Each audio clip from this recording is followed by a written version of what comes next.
आज है हमारे पास थ्योरम 1.1 जो कि है फंडामेंटल थ्योरम ऑफ अरिथमेटिक।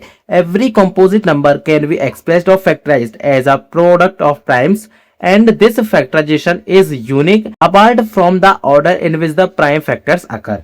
तो ये तो हमारे पास स्टेटमेंट जो कि आपको याद होना चाहिए डायरेक्टली। अब इसका प्रूफ समझते हैं। देखिए कोई भी एक कंपोजिट नंबर है तो उसकी जो जनरल फॉर्म होती है ना वो क्या होती है, कंपोजिट नंबर मैंने मान लिया x, ठीक है। तो x को हम कैसे लिख सकते हैं, अगर इसके बहुत सारे फैक्टर्स हैं तो p1 इंटू में p2 dot dot dot pn तक जितने भी हैं।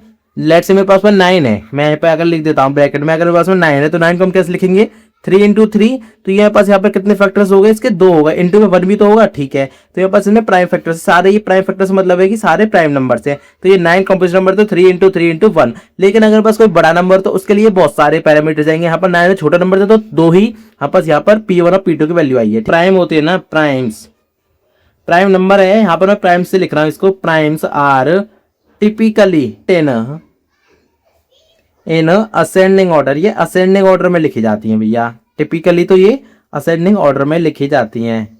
यानी कि हम कह सकते हैं पहले p1 होगा less than equal to p2 dot dot dot dot less than equal to pn, जो कि मैंने ऊपर आप देख सकते हो।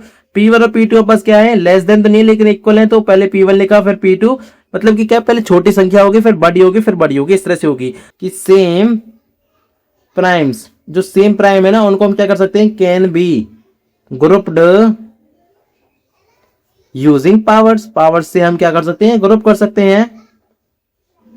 जैसे कि यहाँ पर आप यहीं पे लिख देता हूं, अगर मैं एग्जांपल मेरे पास है लेट्स से 2 इंटू 2 इंटू 2, तो ये पास 2 की पावर 3 तो हो जाएगा, तो इसको हम इस तरह से लिख सकते हैं। हाँ भैया सिमिलरली यहाँ पर 3 इंटू 3 है तो 3 का स्क्वायर लिख सकते हैं 9 को। हाँ भैया बिल्कुल ठीक है। तो यहाँ पर हमारे पास ना ये जो थ्योरम है ये 3 चीजें बोलती है। पहली थी कि किसी भी कंपोजिट नंबर को हम इस तरह से लिख सकते हैं, प्राइम मेंबर्स को हम असेंडिंग ऑर्डर में लिखते हैं और सेम प्राइम्स को हम इस तरह से पावर में लिख सकते हैं, ठीक है। अब इसका एक छोटा सा एग्जांपल भी देख लेते हैं। तो अगर प्रूफ आता है तो आपको इस तरह से पूरा थ्योरम को एक्सप्लेन करना है, प्रूफ लिखना है, फिर उसका एक छोटा सा एग्जांपल भी देना है, ठीक है। एग्जांपल के लिए मैंने मान लिया कंपोजिट नंबर है 3x की वैल्यू मान लेता हूँ 32760 मान लिया, ठीक है। अब इसके अगर मैं फैक्टर्स करता हूँ 2 into 2 into 2 into 3 into 3 into 5 into 7 into 13, ठीक है। इस तरह से लिखे जाएंगे। आपको मैं शॉर्ट यहाँ बता देता हूँ। देखिए क्या होगा, आपको क्या लिखना है, जो नंबर इसको यहाँ लिख दो और फिर क्या करना है, फिर आपको एक एक करके डिवाइड करना है। 2 से जाएगा, हाँ भैया जाएगा, फिर अगली बार 2 से जाएगा, फिर जाएगा कुछ आएगा, फिर 2 से जा रहा है फिर आएगा, इस तरह से होता जाएगा। लास्ट में 3 है, फिर 3 है, फिर 5 है, फिर 7 है, फिर 13 है। 13 में फाइनली खत्म हो जाएगा, यहाँ पर 13 होगा और यहाँ पर ये 1 हो जाएगा। यहाँ पर क्या होगा, यहाँ पर भी कुछ होगा, ठीक है, यहाँ पर भी होगा, यहाँ पर भी होगा। ये फैक्टराइजेशन इस तरह से हम करते हैं। ये मैंने आपको पहली वीडियो में बता रखा है। इसका फैक्टराइजेशन करेंगे थोड़ा टाइम लगेगा, इसलिए मैंने यहाँ पे इस तरह से आपको करके दिखा दिया है। आपको ये आना चाहिए कैसे करते, ठीक है, ठीक है भैया। अब अगर मैंने फैक्टराइजेशन कर दिया तो अगर मैं पावर के फॉर्म में लिखना चाहूँ, क्योंकि देखिए फैक्टराइजेशन कंपोजिट नंबर को हमने क्या लिख दिया, फैक्टराइज करके प्राइम नंबर से लिख दिया।